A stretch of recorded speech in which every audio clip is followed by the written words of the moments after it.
Alright, welcome back to our channel. Ito muli sa RP Max Vlog. Sa mega love shoutout po sa ating lahat guys, mga kaibigan, mga kapatid, mga kalingap. Isang mapagpalang araw po sa ating lahat. Good morning, good afternoon, good evening as always.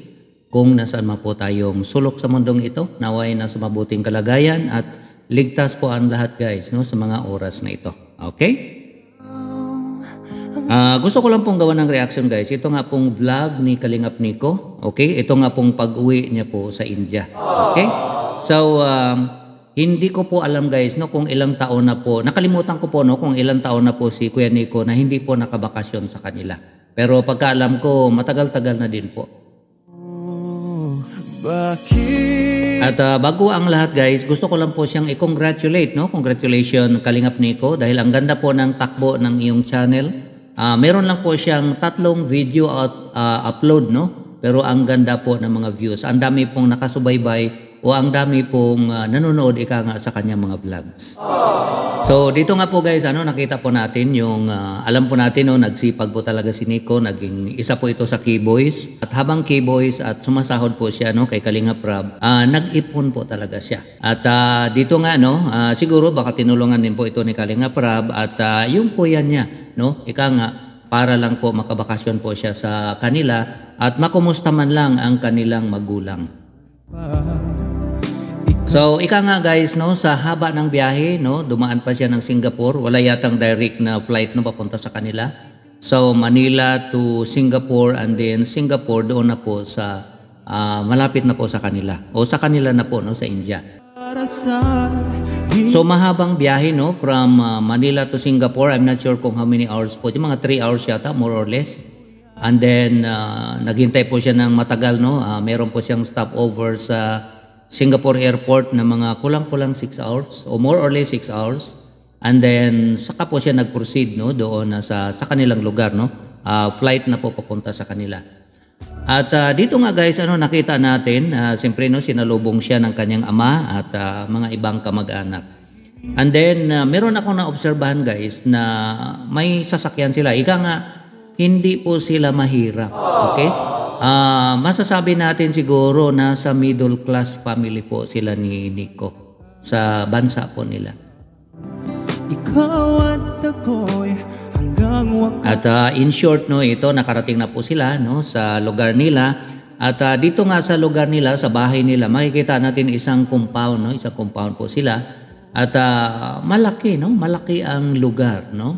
At baka sa kanila siguro ito. Pagkaalam po kasi natin guys, itong papa nila Nico no, Kuya Ruben, dati po itong nagtrabaho sa army. Baka isa itong military officer o retired military officer na po siya sa ngayon.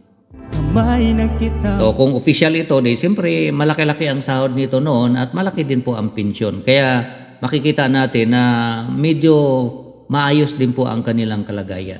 Hindi po sila ikang naghihirap no, katulad po ng mga iba po dyan sa bansa po nila. Alam po natin marami din po ang naghihirap sa kanila. Kung marami sa atin sa Pilipinas, marami din po sa kanila. Pero itong pamilya ni Kuya Ruben, Kuya Nico, ay maganda po ang kanilang sitwasyon. Sabi ko nga po, sila po ay nasa middle class family sa nakikita ko po. At ang pinaka inaabangan natin guys, siyempre no, ito actually yung papa niya, sumalubong naman po sa airport. Pero dito guys, makikita natin ang unang pagkakataon kung saan nagkita muli no, si Kalingap Nico at kanyang ina. Ito guys, panoorin po natin sandali. Sukong ito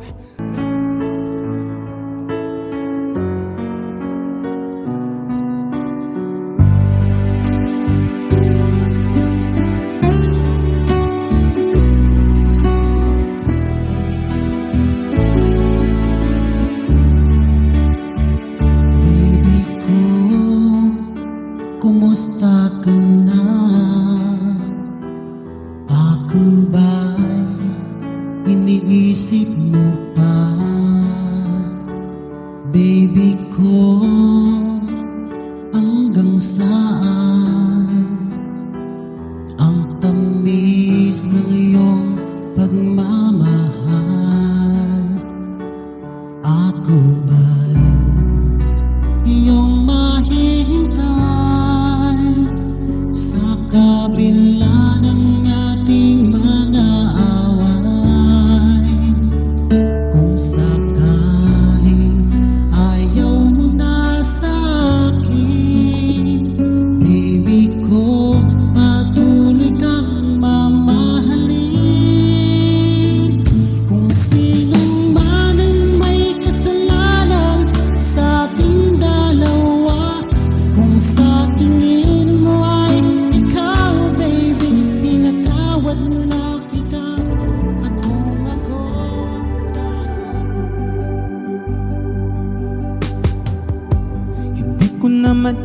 akalain na at di ko rin inasahan pa na ang tulad mo ay aking makilala.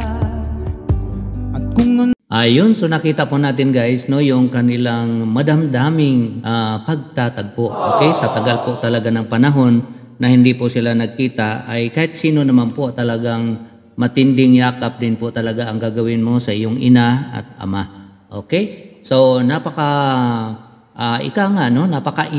napaka madamdamin, nakakatouch nga, no, yung kanilang pagkita muli, no.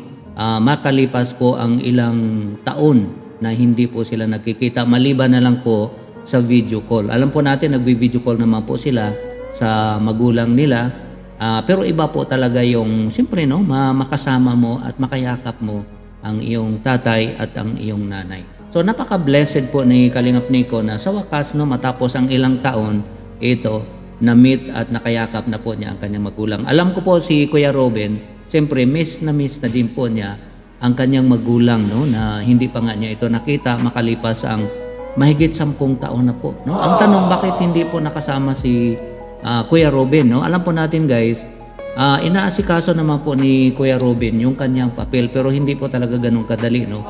Sa nakita po natin guys, no, kung hintayin po siguro na yung si Kuya Robin po ang makabakasyon po sa lugar nila, baka it will take time po siguro. Kumpara kung yung magulang na lang po nila ang dadalhin po ni Kuya Robin at Kalingap Nico dyan po sa Pilipinas. Okay?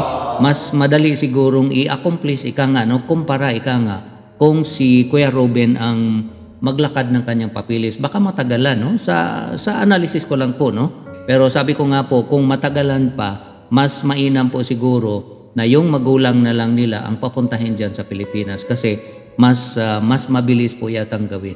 So isa po yung possibility na pwede po nilang gawin na mas mabilis kaysa si Kuya Robin kasama yung buong pamilya niya papunta sa India. Marami po silang i-accomplish na mga papers bago po nila magagawa yon. Although kaya naman pong gawin at alam po natin, nilalakad naman po nila yon. Pero sa nabanggit ko nga po, mas mabilis yata kung yung magulang niya ang dalhin sa Pilipinas.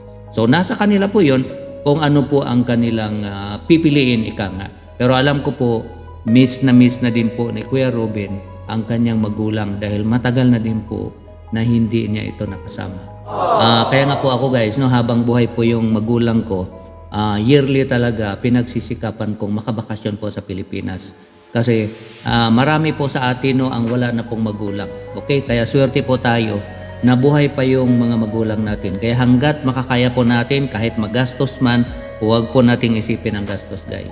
Habang buhay pa po yung magulang natin, mga anak natin sa Pilipinas, magbakasyon po tayo sa makakaya po, no? Hanggat kaya ng ating budget. So ito lang po guys ang aking konting reaction dito nga po sa vlog ni Kalingap Nico. Suportahan po natin guys ang kanyang mga video upload at sa mga hindi pa po, no, nakasubscribe kay Kalingap Nico, subscribe po natin guys. Isa po ito sa K-Boys. Okay? At huwag din po natin kalimutan guys na suportahan of course ang ating ama ng Kalingap na si Kuya Val Santos Matubang, Kalingap Rab, Ate na Vlogs at Ruel of Malalag at si Rochelle, no? Suportahan po natin ang Team Rochelle. Okay. ang laman ng isip ko, laman ng At sa lahat po, no, ng mga Kalingap charity vloggers, Kalingap official reactors at mga defenders, suportahan din po natin guys. Sa mga nakasubaybay po ng aking mga upload, no, mga walang sawang nagsuporta, nanonood, nagko-comments at nag-likes, maraming salamat po sa inyo guys. Lalo na po, no, sa hindi pag-skip ng ads ay maraming salamat. Bago ko po i-end ang video na ito, meron na po akong isi-shoutout. Naginip ko, ikaw lang ang tinitibok ng puso kong ito. Muli, maraming salamat sa inyong lahat guys. Ingat po tayo kung saan man tayo. God bless everyone. I love you all. Bye-bye.